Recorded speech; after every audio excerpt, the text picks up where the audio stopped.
بسم اللہ الرحمن الرحیم۔ السلام علیکم ورحمۃ اللہ وبرکاتہ۔ امید کرتا ہوں کہ تمام الصمد وظائف کے احباب خیر و عافیت سے ہوں گے۔ اللہ پاک آپ کو خوش رکھے، دونوں جہانوں کی کامیابیاں اور خوشیاں نصیب کرے۔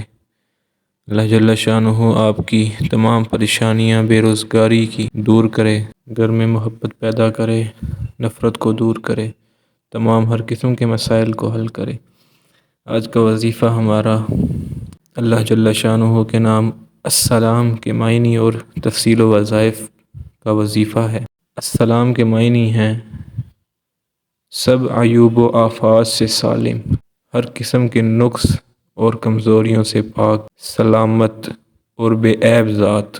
اس کے وظائف کچھ ایسے ہیں۔ پہلا وظیفہ یہ ہے کہ جو شخص ہمیشہ صبح کی نماز کے بعد 1000 بار اس اسم کو پڑھے گا، اس کا علم زیادہ ہوگا، اس کے علم میں برکت ہوگی اور نفع والا علم اس کو حاصل ہوگا۔ دوسرا وظیفہ یہ ہے کہ اگر کوئی اس اسم کو 131 بار یا 161 بار پڑھے گا، بیمار پر دم کرے گا تو بیمار صحت یاب ہو جائے گا۔ جو اس اسم کو کثرت سے پڑھے یا لکھ کر پاس رکھے، وہ ہر قسم کی آفات، جنات وغیرہ، عصیب وغیرہ، جادو وغیرہ سے محفوظ ہو جائے گا۔ بیمار اگر اس کو 111 بار پڑھے گا تو بیماری اور خوف سے محفوظ ہو جائے گا۔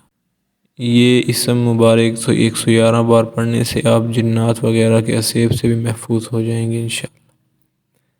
یہ اسم مبارک 690 بار پڑھ کر دشمن کو کھلائی جائے تو دشمن مہربان ہو جائے گا۔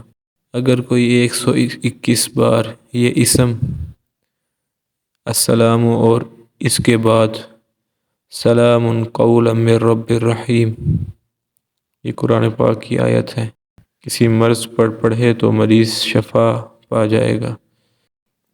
اگر کوئی شخص مریض کے پاس اس کے سرہانے بیٹھ کر دونوں ہاتھ اٹھا کر یہ اسم 136 بار اتنی بلند آواز سے پڑھے کہ مریض سن لے تو انشاءاللہ اس کو شفا ہو جائے گی۔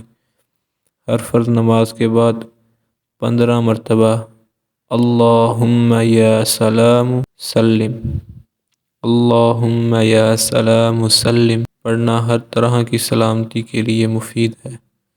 جو کوئی کثرت سے اس اسم کو پڑھتا رہے گا انشاءاللہ تعالی تمام آفات سے محفوظ رہے گا۔ جو کوئی 115 بار یہ اسم پڑھ کر بیمار پر دم کرے گا، اللہ جل شانہ اس کو صحت اور شفا عطا فرمائیں گے۔ یہ تھا ہمارا آج کا وظیفہ۔ تمام احباب سے گزارش ہے کہ دعاؤں میں یاد رکھیں۔ اللہ جل شانہ آپ کی پریشانیاں اور غموں کو دور کرے، آپ کی ہر قسم کی مصیبتوں کو دور کرے۔ انشاءاللہ ملیں گے اگلے وظیفے میں۔ السلام علیکم ورحمۃ اللہ وبرکاتہ۔